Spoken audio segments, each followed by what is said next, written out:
अजित पवार याच्या पुढे महाराष्ट्रात तुम्हाला मत नाही मिळणार, तुम्हाला मूत मिळेल याच्या पुढे.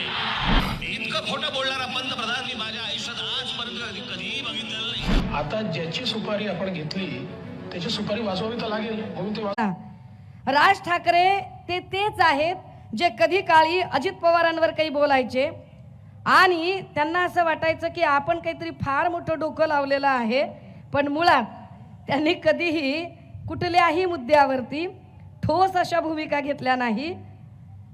त्या भूमिका त्यांना कधी जमल्या.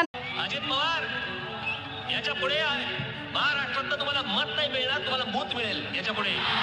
इतकं खोटं बोलणारा पंतप्रधान मी माझ्या आयुष्यात आजपर्यंत कधीही बघितलेलं नाही. आणि अमित शहा या देशाच्या राजकीय क्षितिजावर नाहीसे झाले पाहिजेत.